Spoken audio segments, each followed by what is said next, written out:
where the treats at. Is this the passing of the torch, right? Is this what this signifies? It comes down to that front office and what they feel is most important. The champ is here. We've touched down from a higher plane. Why you made it here? We always look forward to that week because it was always intense. You know that we ain't coming back. We about to. The man, the myth, the legend, Dante Hall. My favorite player growing up was Dante Hall. I love you guys in the show, but Dante was my guy. Get to dashing because you done on the warfare.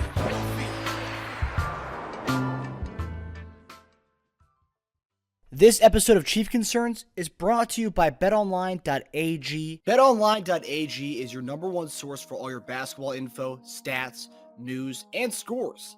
Get the latest odds and lines, including the latest player reports for this year's pro basketball playoffs. BetOnline is always your sports information headquarters this season, as we have you covered for all your sports wagering needs. Basketball, MLB, NHL, right to UFC, and boxing. BetOnline is the fastest and easiest way to get your betting info, including live betting options and your favorite casino and card games you can play right from your home. Head to the website today or use your mobile device to get in on the action. Be sure to use our promo code, that's BELIEVE, B-L-E-A-V, to receive your 50% welcome bonus on your first deposit. Bet online, where the game starts. Hey guys, welcome to another episode of Chief Concerns. I'm Marcus Dash here with our other host, legendary tight end Jason Dunn. JD, how we doing, buddy? Marcus, what's up, brother? How you doing, man? How you doing? How's everything going for you? I can't complain at all, my man. I can't complain. It was pretty cool having the Chiefs come to my backyard in DC this week.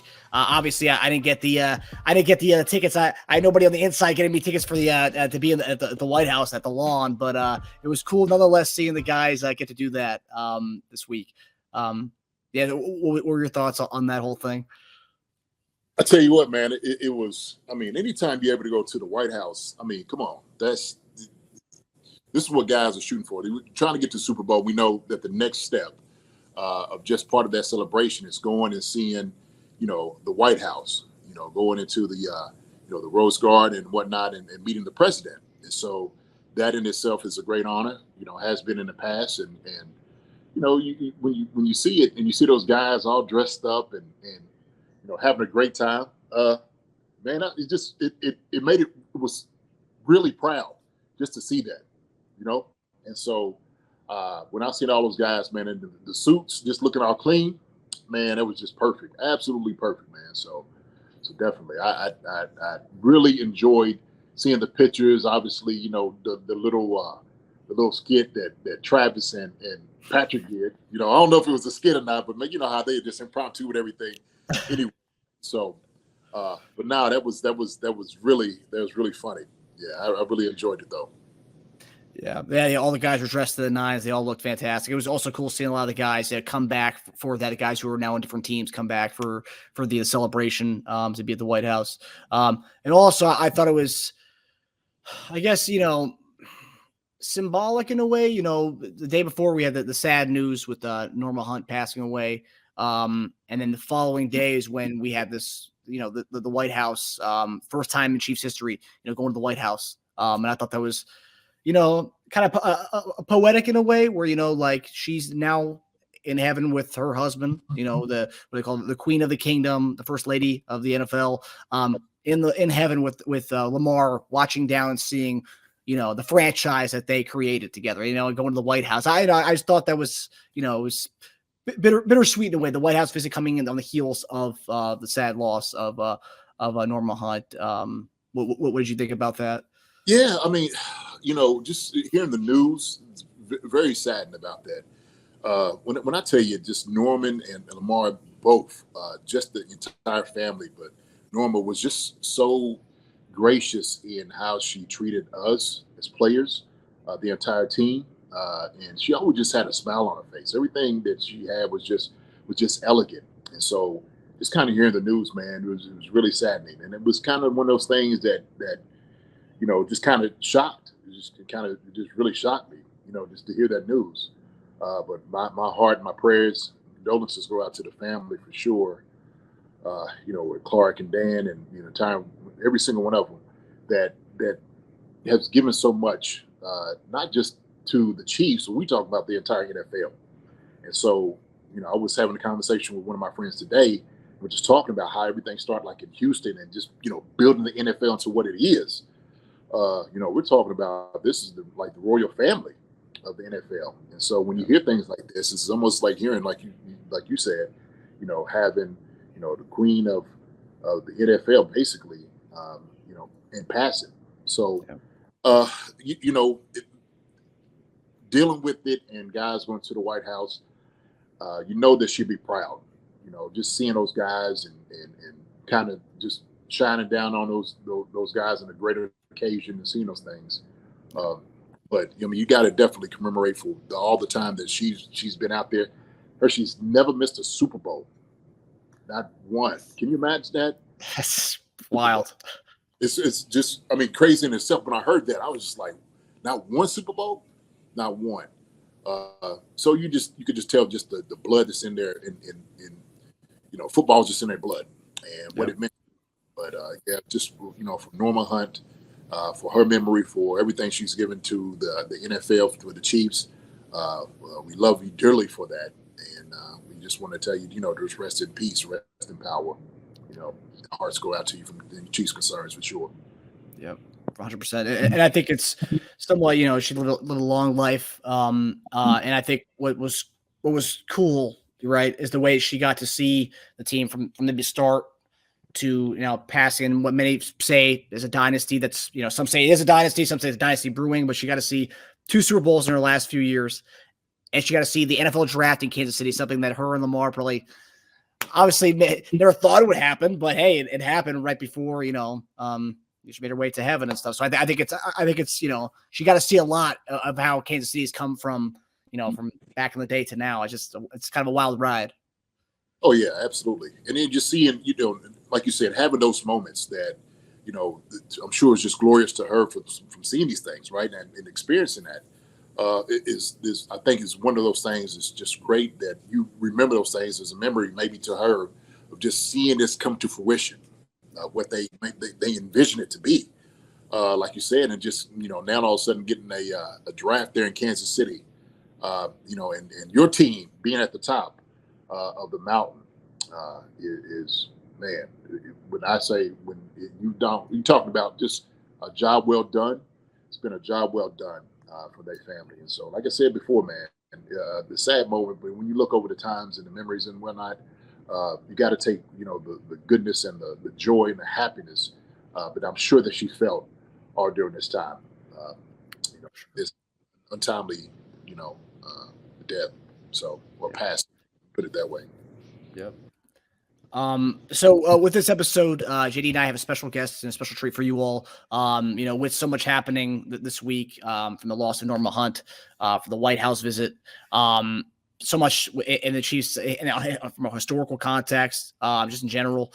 We have retired Chiefs equipment manager and current team historian and curator of the Chiefs Hall of Honor, and Mike Davidson coming on. JD, you and him go way back, so this is going to be a special treat for everyone to talk about this with our guy Mike Davidson. Look, when I'm telling you that Mike was one of those guys that I had to see every single day, he was that guy. When I'm telling you the amount of passion, his kindness, his dedication to what he did and how he made guys feel and just basically taking care of us. He's the guy that everybody has to go see. If you putting on a jersey, you had to deal with anything, socks or whatever, you had to go see Mike, and that's how it was. And so I'm just so glad. One of my friends that he's a friend of mine. Seen him a few weeks ago there for the draft for an event that we had for the I think it was the Third and Long Foundation, Derek Thomas thing, and we were just discussing all the history of it, and Mike being put in this position as a curator right now, man, I'm just so happy for him. I couldn't think of a better person actually to be in that position than Mike. So Mike has seen it all. He's been in this business for an extremely long time, and everywhere he's gone, man, everybody has always sung his praises about what the type of person he is, what he brings to the organization, and he is one guy that I'm gonna absolutely enjoy having this conversation with. Yep, I can't agree more. Hey, Mike, how you doing, buddy? Hey, welcome. Thank you for welcoming me and having me on. I appreciate that. And Jason, I feel the exact same about you. Always a pleasure to see you every day. Back when we worked together for all those years, and not only just the way you treated me, but more importantly, how you treated everyone else around there too, from my assistants to everyone that worked in that locker room area, and from anyone in that building. And your kindness also is never ever forgotten. So it's great to be on the show. Thank you. I look forward to sharing some things here with you all about Norma Hunt and the Hall of Honor, and this is great. Thank you. Yeah, absolutely, Mike. Man, it is an honor. It is an absolute pleasure. Like I said, bringing you on the show, man. And sometimes words can't necessarily do injustice, like how much people mean to you in your life. When you see, somebody every single day, and the best way I could probably sum it up is family, right? We talking about an organization itself. Mike, I always looked at you as family. And sometimes when we're at the office, we spend more time with you all than we do our family, and so that's the reality of it. So I always loved you guys, man. I always loved you, Mike, like I said, and your kindness and everything that you meant to everybody else. Everybody just had the utmost respect for you. Thank you, Jason. Yeah, that's for sure. That's for sure. And right back at you too, because that goes two ways, back and forth. Very Thank much you, so. Thank you. Now, Mike, so obviously JD and I in the opener kind of talked about all the stuff that happened this week. Obviously the loss of Norma Hunt and the White House visit. So beginning with Norma, everyone talks about how, she was the so many things, the queen of the kingdom, the first lady of the NFL, first lady of the Kansas City Chiefs, so much, right? And obviously she's been to every Super Bowl. Was that the thing? She had been to every Super Bowl. That's just because that's what everyone keeps talking about. Kind of talk to us about that a little bit. Some of the historical impacts of the Norma Hunt career. Well, yes, and when you and Jason was saying this earlier, with Norma, the things that really stand out was just her grace, her kindness, her thoughtfulness. She was so gracious, and she did attend every Super Bowl. The only woman that ever did that. But even more than that with her, and that's well documented, but she had this way when she met you, no matter who you were, she would make you feel comfortable. She would make you feel welcomed. She always had that smile. And she was with Lamar. They got married in January 22nd, 1964. But she began with the Dallas Texans when that first year helping to sell tickets. And that was how Lamar first met her.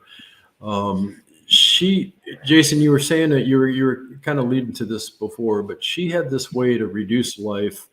And Bob Moore, this is a quote from Bob Moore, our longtime PR person. He wrote a really heartfelt column in Chiefs.com that was published either last night or this morning. And Bob said she reduced life to its essentials. And she was so gracious and so kind and so thoughtful. And she just, no matter who you were, what you did, or whatever your lot was in life, she just made you feel really comfortable in that smile. I know in my time with the Chiefs, I've lost 3 family members, a father, a brother, and a mother in that period of time. And every single time I got a very nice handwritten note from Norma. And that's just special. That's just very, very special. Now, tying it to the Washington visit, the DC visit on Monday, obviously for winning the Super Bowl. So do you know how the Super Bowl even got its name? Okay. Norma had something to do with that. So Lamar wanted a team in the NFL back in 1959, but he couldn't get them to get an expansion team. So very, very naively, he needed to start a new football league to get his own football team. So in 1960, he launched what was called the American Football League, or the AFL. Today it's known as the AFC. But his team was in Dallas. They were called the Dallas Texans. And throughout their 10-year existence of the American Football League, before they merged with the NFL, when they announced this merger, which Lamar was very, very instrumental in the merger talks, bringing the two leagues to come together, they were talking about, as a result of this merger, they were talking about this first championship game that they were going to play. And Lamar always wondered, even when he first started the American Football League, who had the better team between the AFL and the NFL. So as they were talking about this championship they were going to play after the 1966 season, Lamar's mind, I'm going to see if this shows up to you, but this little toy, it's called a Super Bowl, okay? It's made by Whammo. Norma bought this little toy for the children, okay, for their kids. And when they were talking about this AFL, NFL World Championship game, trying to come up with a name to call it, Lamar actually thought about this little toy that their children played with, that Norma bought the children, called a Super Bowl. And it's made by Whammo. And Lamar made the comment, yeah, this game we're going to play, this Super Bowl. And he had this little toy in mind. And this was the toy Norma had bought the children to play with. So it kind of just all came to full circle, where the Chiefs were able to, be victorious in Super Bowl 57. They go to the White House on Monday, right after Norma's going on to eternal life, and it's just kind of a neat little connection there. That and I think, Jason, you said it, Norma, or maybe Marcus, you said it, that Norma and Lamar, they're looking down from heaven saying, yes, enjoy that. Because it was never about them. It was always about the others. And they were very happy and proud that the Chiefs were able to experience what they did on Monday. I was having a conversation with one of the guys I played college football with, and I was trying to explain to him what Lamar and Norma, what they actually built in Kansas City. And I said, it's a rarity to have someone that owns a team that knows everything about a player, who wouldn't mind coming down to the locker room and talk about your mom or your brother, and just carry on a conversation. And that's how it was. The way that they just carried themselves, like you said, Mike, was just with so much like elegance, and it was so welcoming. And you just tell with the kindness that they had in their heart, how they just treated each and every person there, and I can just imagine how it was, like as far as like everybody else, all the other employees in the facility. But I was just amazed at how Lamar would just remember everybody's name. And also too, when we have, of course, the parties for the team and whatnot, Norma would come up and she'll come and speak to guys. I was like, that's a rare occasion. I played for one other team, but I know from hearing from other people, guys playing from different teams, that it just wasn't like that. You just didn't really have owners that was engaged in, the employees or the players. They just wasn't. And it was always like this separate point of like, obviously you're the player, the grunt work, and everybody is above here. And that's kind of how other people roll. But it was never like that. It was never like that with Norma and Lamar. And that's what I just so much loved about the organization in itself. That's why everybody loves Kansas City, because they embody everything what they wanted it to be, really. And so I think that's what it talks a lot about, how Kansas City is such a like a friendly town. Everybody wants to come to Kansas City. They talk about how great the fans are. All these things, I think, encompasses part of what then the vision was with Norma and Lamar in this. And then, with Clark taking over, just continuing the legacy of what it is. So I don't really think about the Super Bowl at all. That's a wonderful story, man. That is a great story. I'll never forget that, though. That's wonderful. Wonderful. Go ahead. Yeah, that's just kind of it just ties it all together. And of course, she lived a wonderful life, and they were never intrusive, but they were always, when Lamar would come in the locker room after a game, win or lose, it wasn't like some grand entrance where, he just was, his way. He'd come in that one door and he would stop at every player locker and shake your hand. And if you won, congratulations, and if we lost, he'd say, we'll get them next time. That's right. And he went to every single player in that locker room and shook their hand afterwards. And I think of Lamar, and in the office that we have, there's a big photo of Lamar, and every morning when I walk in and I see that, I always just stop and it makes me feel good.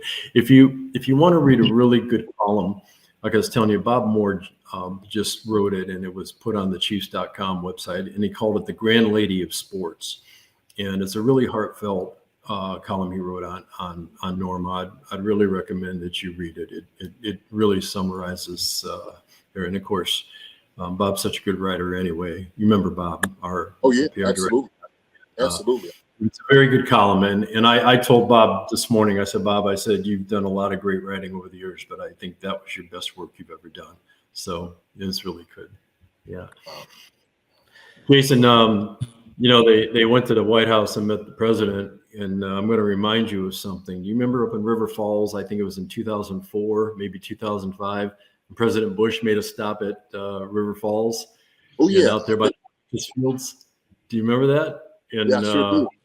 And he came by, he probably spent an hour with us maybe, and we got photos with him and threw the football with him. And I remember you and I specifically, we were standing together and we were talking to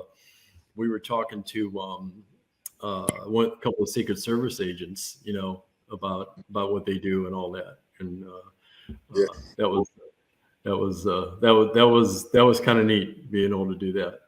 Yeah, man, it was, man. I remember that. I actually have a picture of me and the president beside each other, and it's funny because when I came up to meet him, he just looked up at me and he said, "I hope you're on my side." I said, "I'm with you, Mr. President, absolutely." No, if you remember our defensive coordinator back then, his name was Gunther Cunningham. Of course. Absolutely. So I don't know if you remember this or not, but they wanted to get the defensive coaches together and get a picture with the president. This is out on our practice field, Marcus, right outside the ice rink where we practice. They're right there in the end zone of the practice field, and they were looking for Gunther because they wanted the defensive coaches in the president in a photo. And this was so funny. What was our nickname for Gunther? Gun, right? Yeah. Right. So they started gun, and those Secret Service agents all started jumping, and they were about ready to throw the president down on the ground.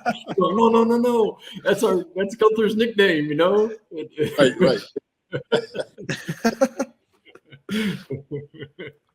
Oh, great gosh. time. Oh, wonderful time. Absolutely to remember. That was a neat experience though, having President Bush come up there, and I actually thought about that Monday when the team was visiting Washington, D.C. So that was good. Mm-hmm. Good. Yeah, that was the so one of the things with that visit. I think Biden may have mentioned it in his speech how this is the first time the Chiefs had visited the White House in its history. So we were talking beforehand, Mike, but talk to us about what happened back in the day when we won Super Bowl IV. Why didn't we go to the White House, or was that even happening back in the day? So Super Bowl IV, when the Kansas City Chiefs beat the Minnesota Vikings in the very last AFL football game ever played, because the following year the merger would happen and it would become the AFC versus the NFC. So right after the game in the locker room, Len Dawson, who was the quarterback of the Chiefs in the Super Bowl IV, he received a phone call from President Nixon in the locker room. And we actually have videotape of a recording of him taking the phone call from the president. And I don't believe they did White House visits back then, but we also have the transcript of the president's log that day of every minute of the day that he's doing something. And on there it was him making a phone call to the Chiefs locker room right after the game. So, and then of course, Super Bowl 54, that was February 2020. But COVID hit just a few weeks after that. So any trips to the White House were certainly nixed at that point. So this was an opportunity to do it this year. Well, I'll tell you what, man, they wore it proud. They did it. They did a great job of just showing up, looking their best. I mean, and funny too. That's what I loved about it. Like those guys, you could tell they were being themselves. They were just having a lot of fun. You could tell it was a blast. So, well, it was a great opportunity. Yeah, it was a great opportunity for them, and they were all very appreciative of being able to have that opportunity. And politics aside, it's just we're Americans, and it's special to be able to do that. So I think, for sure. I thought what was cool about it was the ties to the Delaware Blue Hens connections that Biden had with obviously Veach and Blakemeyer. I guess they had a certain assistant coach that they all had, which I thought was crazy that Biden had an assistant coach that those guys had when they played. Really? Oh, really? I did not know that. Really? Yeah. Because Biden's a Delaware person. He's a Delaware person. So that were. And I believe he's an Eagles fan also, if I heard that properly too. I believe the Jill is. I don't know. Okay. Maybe she is. I don't know where team he falls. If he's from Delaware, I guess he could be a Ravens fan. I don't know. There was a connection within his family with the Eagles, and I believe you're right. It might have been his wife. Yeah. Well, I mean, Delaware, you're right there. I mean, it's close to Philadelphia. I'd rather be a Philly fan than I would the Ravens. Yeah. Well, I guess so. Around that time when he was growing up, so Baltimore's team was the Colts, right? So probably it could be a Colts fan if he moved over from Baltimore with the Colts. Could have been. True. Unitas was big back in the day. Maybe I don't know. I don't know what team he roots for. Well, he was also in that speech. He also talked about he was a defensive back too. He said he played freshman year as a DB, but he said his grades were so bad that he had to stop playing, and then he returned his senior year at Delaware. So some tidbits that you get, I had no idea, but I thought that was cool, the Delaware connection. And obviously, what did you all think of Travis going to the podium to make a comment? I think that's exactly who Travis is, man. I think it's, and that's what I was saying. These guys wanted to be themselves. It was just a funny moment. It really was. Everybody just kind of, obviously Patrick was, just kind of, okay, man, we going to make sure, this is not going to happen. But yeah, they was having fun, man. Yeah, it was a wonderful time. What do you think? Travis was being Travis and Patrick was being Patrick. Protected him. No, it was good. We in our Hall of Honor, which is our museum space in the stadium. And Jason, the next time you come in town, I really want to take you through there and walk you through that space. Matter of fact, I sent you, I think, the photo that we have of you under every player and your bio. I believe I did send you that, but the Hall of Honor space that we have in the stadium is really nice. It's our museum. And it's about 16,000 square feet of museum space right on the main concourse of the stadium. And it not only tells the story of the Dallas Texans, which our franchise was in Dallas for 3 seasons before they moved to Kansas City, but it also, because Lamar was the founder of the American Football League. And Lamar, and this explains Lamar's just the way he would think and his selflessness. He wanted to honor not just his franchise, but all of the AFL teams, including the 7 others who he started with him in 1960, along with Cincinnati and Miami, who became expansion teams in that 10-year period of the American Football League. So we actually honor the Raiders, Broncos, the Chargers, the Patriots, the Bills. They're all honored. It was a 10-year league.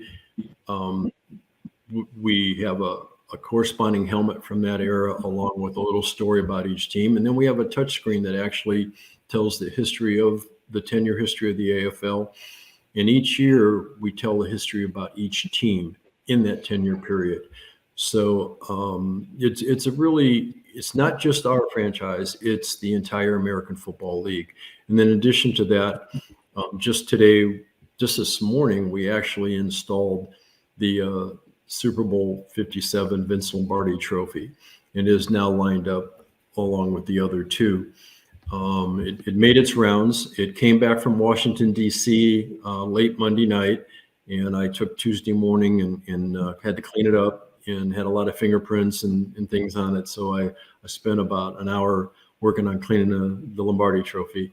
And hey, here's another thing. You know how the Vince Lombardi Trophy got its name? So this obviously for Lombardi, but So in August of 1970, okay, so now they've already played 4 Super Bowls at this point, okay? Super Bowl I, Super Bowl II, Super Bowl III, Super Bowl IV. Mm-hmm. In August of 1970, Lamar Hunt found out through some colleagues that Vince Lombardi was very, very ill. And Lamar wrote this very compassionate letter to the commissioner, Pete Rozelle, at that time, and suggesting that they rename the Super Bowl trophy the Vince Lombardi Trophy. Wow. And we have a copy, we have that document in our Hall of Honor. And I highly recommend, if you ever visit, you read that document, take a photo of it, because it just, Jason, what we were talking about before about Lamar's kindness and his compassion, that letter just oozes with compassion. And It was Lamar's suggestion. He didn't tell him to. It was just his suggestion that they think about renaming the Super Bowl trophy the Vince Lombardi Trophy. Wow. And we have that document in our museum space. It's pretty, and also this is kind of interesting. So when Lamar wanted a team in the NFL, right? In 1959, tried to get an expansion team. The NFL wouldn't expand. They did tell him that the Chicago Cardinals might be for sale. That was before they moved to St. Louis and went on to Arizona. So Lamar flew down to Miami of Florida to meet with the ownership of the Chicago Cardinals down in their Miami home. Couldn't work out a deal to buy the team. So Lamar got back on his American Airlines flight in Miami, flying back to Dallas. And in Lamar's word, it was like a light bulb went off in his head. He said, the way I was thinking was I wanted to own a professional football team. I couldn't get the NFL to expand, and I couldn't get the Cardinals to sell. Very naively on this American Airlines flight, he said, I'm going to have to start a new football league. He borrowed stationery from American Airlines on that flight and started jotting down notes, what it would take. We have those notes in our museum space. Wow. When he got back to Dallas, he found 7 other investors or owners, so to speak. And in 1960, at age 27, he launched the American Football League. Wow. Yeah. Isn't that crazy? Oh, man. And we have that document. We have that American Airlines document in our museum space down there. Now, did they used to have it in Canton too for a minute? I don't know if I think maybe I've heard that, maybe I've seen that maybe in Canton. They might have a rendition of it. They might have a story about it, and they may have a copy of it of some sort like that. It's possible. It wouldn't surprise me. But yeah, it's pretty neat. That's really cool. Yeah. Lamar was so instrumental with how we know professional football today, starting a new football league, and it succeeded. Okay. And he was also very instrumental with the merger. And the merger talk started in April of 1966. Another very little known fact. In April of 1966, Lamar got together with Tex Schramm, who was running the Dallas Cowboys. And they met in a private secret meeting to talk about a merger. At that time, Lamar's commissioner of the American Football League was a gentleman by the name of Al Davis. Now, Al was only the commissioner for 4 months of the AFL. He was Al was really didn't think a merger was necessary, so he wasn't real happy when they announced the merger 3 months later on June 8th. Matter of fact, it was June 8th, 1966. I think today's June 8th, if I'm remembering right. Yeah. Okay, where they actually announced the merger. Now that merger wouldn't start till 1970, 4 years later, but as a result of that merger. That's when they decided they were going to play after that 1966 season, the very first AFL NFL World Championship game, which is known as the Super Bowl. But Al Davis had this thought then he should be the new commissioner of this merged league. And they told him no, Pete Rozelle would be the commissioner. We actually have a football in our museum that has Al Davis's name on it as the commissioner. And there's not very many of those in there. Huh. That's really cool. And Jason, I think the other thing that we do, obviously, we honored the Chiefs Hall of Famers, the ones that are in our Chiefs Hall of Fame, and of course Dante's going to be going in this year, as we all know. In addition to that, we have every game that we've ever played. We have a touch screen where you can pull up every single game and see the box score, where it was played. In some cases, we have video of some standout games. Okay, and then the other touchscreen that we have is every player that's ever been on our regular season roster. And Jason, I think I sent you that your photo and then the bio that when you click on your photo. So every player from 1960 all the way through this past season, if they were on our regular season roster, they're in our touchscreen on that. That's really cool. My gosh, that's absolutely amazing. Yeah. Man, Mike, when just listening to you, and the way that you're able to give out all the information on this, that I think a lot of fans just don't know about. I'm hearing about this right now, and I'm just elated with everything you just said. Like, I can't wait to get there, Kansas City, to come check this thing out. Really. So what's interesting, Jason and Marcus, is if you buy a ticket to the Chiefs game and come to the game, and Lamar insisted on this, he wanted to make sure that if you bought a ticket to the game, you have access to be able to visit the Chiefs Hall of Honor. It's not a separate fee, a separate entry of any sort. It's right on the main concourse on level 2. And we also do public tours and private tours also throughout the week. So it's open to the public on game day that come to the game. And then, of course, if you we do tours to do it. If you go to Chiefs.com and click on Stadium and then click on Hall of Honor, you can see what we have, the things that we have listed there. And it's a really great space. And most importantly, it tells the story of the American Football League, as well as the Dallas Texans, Kansas City Chiefs franchise. And it honors Lamar and his wishes.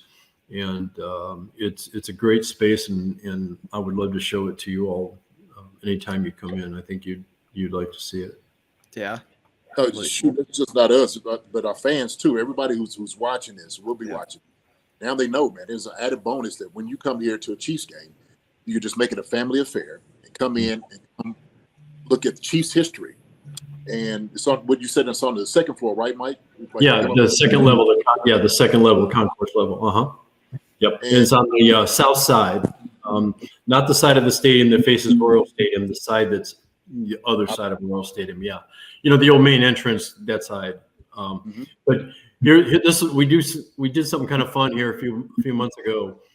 Back in March, Travis Kelce hosted Saturday Night Live, and we actually have his opening monologue suit that he wore. That's cool. In the opening monologue. That's awesome. We made a play out of that. So I did have to send it to the cleaners, and and get it cleaned. So I took it to the cleaners, and it's kind of interesting because when I dropped it off, I took it to the cleaners. They knew it didn't fit me. Okay, I mean, me, I'm not a big guy, but and I could see the young lady that was at the counter, and she knows me because I use that cleaner, and I didn't tell her what it was though. I just kind of kept it quiet. I said, yeah, it's a friend of mine's suit, and I kind of think she kind of like, wait a minute, this sort of looks familiar, but it's on display. We have that on display, and it's pretty cool. It's drawn a lot of attention. Let me put it that way. I'm sure. It's a different kind of piece. It's so unique compared to, I'm sure, everything else. Obviously there's so many unique things in there, but that's just probably a different thing altogether from what you guys have in the. In addition, in that 10-year period of the American Football League, the Lamar's Dallas Texans in year 3 in 1962, they won the American Football League. And so we have that trophy in an exhibit honoring the Dallas Texans. And then they won the 1966 AFL Championship, where they went to Buffalo and beat Buffalo, which led to Super Bowl I, where the Kansas City Chiefs lost to the Green Bay Packers in Super Bowl I.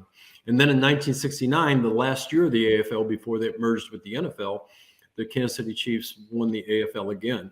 So it's just kind of fitting that Lamar Hunt's Kansas City Chiefs won the AFL the very last and final year of the American Football League before it merged and became the AFC. So pretty interesting. Now I'll give you one trivia question you guys can throw around sometime. When the two leagues merged in 1970, okay, the NFL had 16 teams. The AFL only had 10. So when they announced the merger that would start in 1970, they wanted to balance out the two leagues to have 13 and 13 teams, okay? So you had 16 in the NFL, 10 in the AFL, so 26 teams. So they wanted to balance it out. So 3 teams from the old NFL had to jump over to this new AFC. The Cleveland Browns, the Pittsburgh Steelers, and what was then the Baltimore Colts. And that was big for those owners to step up and say, we're going to leave the NFL and go to this AFC. And then one other thing that's kind of interesting, Jason, I'll throw this out. I know we might be running out of time, but Lamar, 2 things. One, Lamar originally was going to have 6 teams in the AFL. So if you ever notice the logo on our jersey now, the round patch over the heart, that is the old American Football League logo that Lamar designed. And there are 6 stars on there. When Lamar passed away in 2006, the Hunt family wanted to honor Lamar in a special way. So the family chose to take that American Football League logo and put it on our jersey over the heart. But way, way down at the bottom in the football, you'll see a very tiny LH. Lamar Hunt. Wow. And it's so tiny, but he always put the league's best interest above his own. And it's over the heart. So when you see that round patch on our game jersey now, that's a permanent part of that's as permanent as the colors, the stripes, the numbers, and it's the old American Football League logo. And then what's real interesting, when you come and see the Super Bowl IV trophy, that was the last year as the AFL versus the NFL. And on the Super Bowl IV trophy is the AFL logo, that round one I was just telling you about, and right next to it, the NFL logo. There's only 3 teams that have a Super Bowl trophy that has a logo, that has a trophy that looks like that. Green Bay has the first 2. Okay. The New York Jets have the 3rd one, and the Kansas City Chiefs have the 4th one. And that was the last and final year of the AFL. After that, Super Bowl V, it became the Vince Lombardi trophy with just the NFL shield on it. Now, you think about that for a second. Here's Lamar Hunt at age 27, had to launch a new football league in order for him to get a professional football team. And now, after 10 years, the league was going to merge with the NFL. In the very last AFL game, Lamar Hunt's Kansas City Chiefs won Super Bowl IV. Wow. I just think there's some divine intervention on that. And here's the other thing. Here's the other thing. The team they beat in Super Bowl IV, do you know who they beat? The Minnesota Vikings. Yes, right. Now, you know what's big about that? The Minnesota Vikings were one of Lamar's original 6 AFL teams. And at the very last minute in 1960, they bailed out on Lamar and joined the NFL. They would start in 1961. The Oakland Raiders actually took the Minnesota Vikings' place in the AFL in 1960. Oh, wow. Lamar was really disappointed that the Vikings bailed out on him, but he was a good business person. And he said, well, having another team out on the West Coast would probably be good for our new football league. So the team that he beat in Super Bowl IV, which was going to be the very last game played as an AFL team, they beat the Minnesota Vikings, who was when Lamar started this league, the Vikings were like the 3rd team that he got. He had his team, the Houston Oilers, and Max Winter and his ownership group from Minnesota said, yes, we're in. And now they beat the heavily favored Minnesota Vikings at that time also. The Vikings were supposedly going to beat the Chiefs. So just think all that time. And this is some great divine intervention that, isn't that just, Hey, it works. That's how it works. Works itself out. Like, okay, so we got a little bit some sweet revenge on them, right? Selling out on us. So. Yeah. I mean, it's so. Hey, did you ever wonder how the Roman numerals got put on a Super Bowl or got on a Super Bowl? I didn't. Lamar always thought this name Super Bowl was not very classy. Okay. After the fourth Super Bowl, he noticed that sports writers are calling it Super Bowl I, Super Bowl II, Super Bowl III, Super Bowl IV.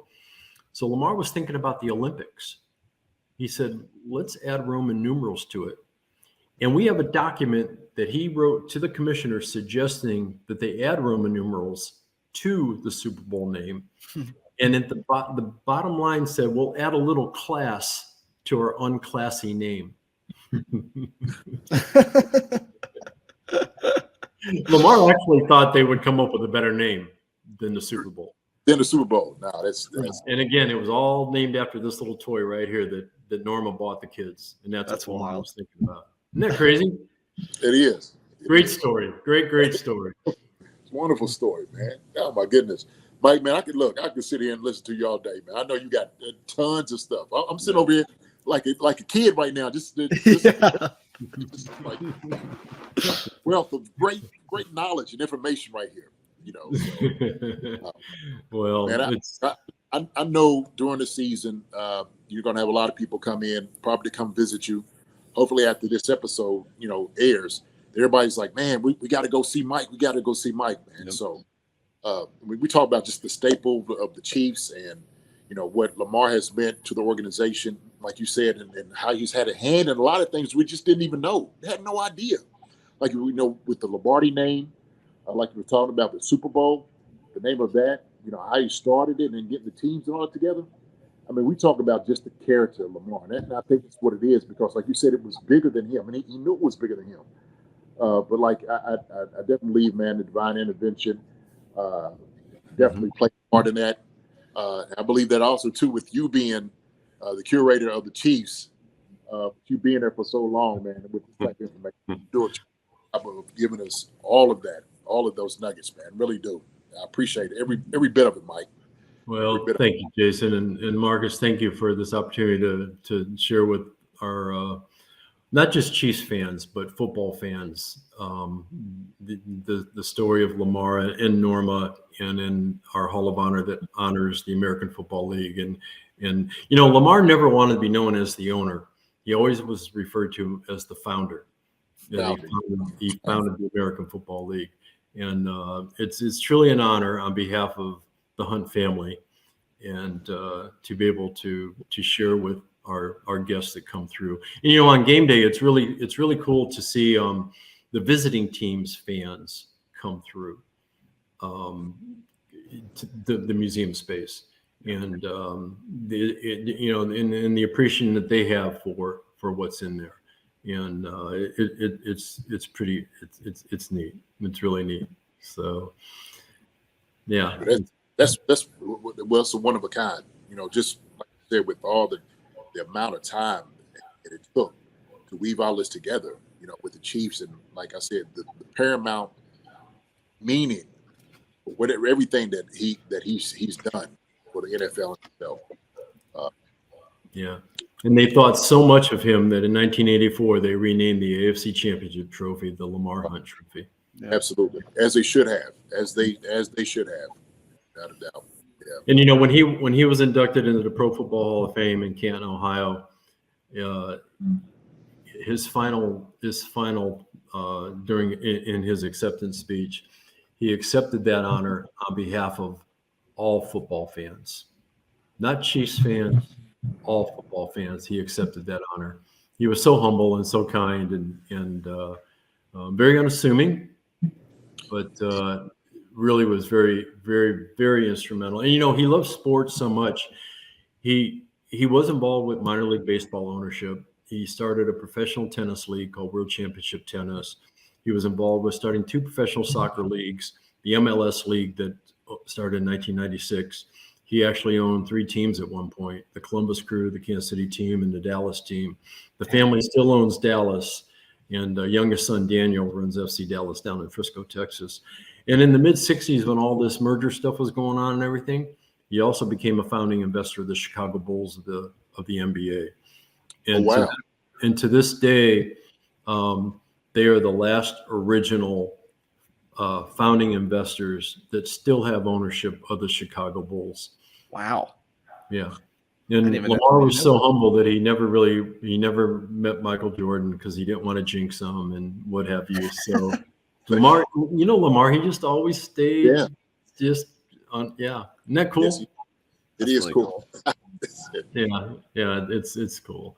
I would love to show it to both of you, and then of course any of our guests and listeners that come to Kansas City. I encourage you to come to a game, take a moment, and go through the Hall of Honor. It gets a little crowded on game day, but you can still get the gist of it. And we have big LED boards down there that we have highlights of Super Bowl 4, Super Bowl 54, Super Bowl 57.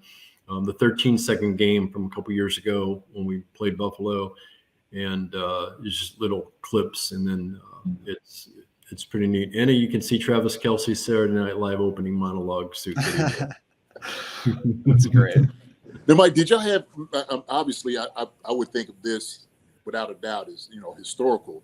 And would y'all have like school children come in and y'all do like field trips and stuff over Jason, great question. Yes, we actually we have field trips for elementary age students Monday through Friday during the school year. We will have 200 plus students come in there every single day during the school year on field trips. Wow. And they elementary age, anywhere from elementary age up to maybe junior high. And it's a field trip for them. They do visit, they start in the Hall of Honor. They learn about Lamar Hunt and his history.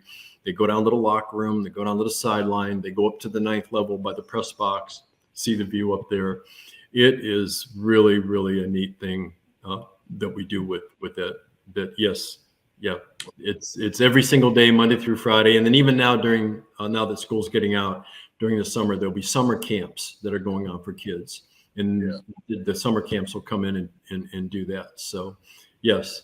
And all those tours that they want to figure out, like that people would want to go, they just need to go to Chiefs.com, click on Stadium, and then click on tours. And the other thing, if you're not interested in any kind of football or anything like that, we do have what's called the Arrowhead Art Collection in the stadium. And we have 40 pieces of art, local and regional artists. And all the wall space was commissioned for those artists to do artwork. And so we actually have art tours that go through the stadium now too. So, that's cool. Yeah. It is. Well, something for everybody. Yeah. It's kind of neat. Yeah. Good. That's awesome. Man, Mike, like I said before, brother, I can't wait to get out there to come see it. I'll definitely reach out to you before I come. Because I want the whole kit and caboodle. I want to come check it out. I want to come and see some old film. Like I'm just like, oh wow, I could come and watch all my old games if I wanted to, and see a picture of me out there on the wall. So that'd be great. It'd be great. Great for my family too. Oh yes, yeah. And that's really true. When former players come through with their family, which happens quite a bit, we'll take them through, and then you go to the touch screen that has their photo and then their bio behind it. I've got photos of many of the players that are with their families, and it's a neat. I can't even have words to explain how cool it is for the family. The kids go, "Daddy, that's you right there," And, Abner Haynes, who was one of the original Dallas Texans running back, his two daughters brought their sons to Arrowhead last fall for a game, and the sons are high school age, and Abner's still alive. He's late 80s now, and we have a really neat video of him, and we have a couple things of his, and they saw Abner do this video from probably about 15 years ago. And they called him up on the phone as they were watching this video and saying, "Grandpa, we're watching you on a video right now." And they videoed the video, and we're going to take it back and show it to Abner down there. So it's special. It's very, very special, and it's all because of Lamar and Norma, and now the Hunt family is Clark and Lamar Jr., Sharon, and Daniel, and what we have there. So again, we'd love to share that with with our guests that are listening, and hopefully we'll get you all in there someday too. For sure. Wonderful. Wonderful. All right. Mike, it was awesome having you on, and we'd love to have you on again, because I mean, like JD said, I can listen to you. I can listen to you tell stories all day about the history of the NFL, the Chiefs, and all this stuff. I love it so much. Yeah, we haven't even gotten to the good stories yet. No, I'm just kidding. we'll get Alan and Schropp on this one day, and we'll. Absolutely. We would tell some real stories, some real deep stories. Some really good stuff. David, and we'll get Dave and Bud. Oh my goodness. Yeah. No, guys, it like I said, it's an honor on behalf of the Hunt family to be able to represent them and to continue the legacy and the history that Lamar started back in 1960, and it's being carried through with the Hunt family now. So thank you for the opportunity to be on the show. And Jason, I love you. You are the best and always have been. And we'll let's stay in touch, and y'all have an open invitation. Okay. Absolutely, awesome. Mike. Listen, man, Mike, man, love you too, brother. Love you. All right. But I definitely will get in contact with you. You've always been the best. I appreciate the kind words, man. But yeah, you've always been my guy, man, since day one. And so, like I said, just tried to take care of you, Jason. Always tried to make sure you had everything you did. It was fun. It was great. Thank you, guys. This was great. Oh, thanks, Mike. It was nice meeting you. Yes, thank you, Mark, and thanks for helping me out with clicking on. I didn't know what I needed to do, so I'm technically challenged sometimes. But it worked out great. Don't you worry. We've had plenty of current players come on not know how to figure this out as well. So you're good. Yeah. Well, you guys, you've got a great show here. I love it. Thank you. Thanks a lot, Mike. Thank you, brother. Let me know anytime I can do anything for you all. Okay. Absolutely. Sounds good. All right. God bless. Take care, brother. All right. God bless. Bye. God bless you. All right, JD. Well, that was like I said, that was like what kind of NFL 101. I mean, right there, because like I think I know a lot about NFL, but like when he was telling us all those things, I was like, what? I didn't know that. I didn't know the Super Bowl came from the Super Bowl, or like the Roman numerals thing. I had no idea any of that stuff. The Vince Lombardi stuff, all of that. That was really awesome. Just like tidbits of those things. No idea. Like you said, I played and I've heard some things here and there. I've been to Canton. And I've looked at a lot of just the NFL history, but just kind of hearing Mike go through it and the details of what he was saying, I had no idea. So I can't wait, man, to get out to Kansas City and go through that to really see it all, man. We got to make a trip out there, Marcus. We're gonna meet out there, man, and go through this entire thing. I would love nothing more than to do that, man. That'd be really cool. Hey, maybe even do a Chief Concern show from the from that little space right there. That'd be really cool. That'd be Mike can make it happen. If anybody can make it happen, Mike can. Yeah, he's the guy. Yeah, Mike is no doubt about it. Yeah, so we hope everyone enjoyed the episode. We thought it was a nice way to talk about Norma Hunt and her impact with the Chiefs and everything, and also talk about the White House visit. To do that with the team historian, Mike was great in kind of showing us a little bit into the Hunt family and the what do you call it, the first lady of the NFL and Chiefs Kingdom. JD, before we go, I know this episode was mainly about that, but news came out right before we came on today. And Fred Clark will be joining the likes of Neil Smith and Jamal Charles as members of the Chiefs Kingdom who are going on to play in Denver. So I seen that. Oh my gosh! I was like, wait a minute, hold on. Is the ticket right? Am I reading that correctly? And so, hey man, what can you say?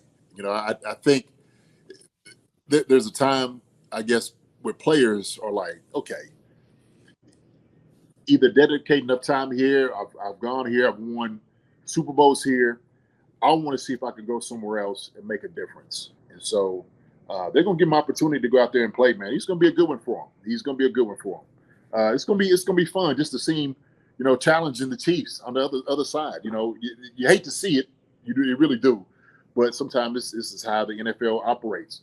But he'll get a warm welcome coming back, standing ovation, obviously for all the things he's done here in Kansas City. So, man, hey, man, it's going to be fun challenge for Frank. It's going to be fun challenge for Frank out there in Denver. So, yep. I think one thing, because you have a lot of there's a little mixed bag.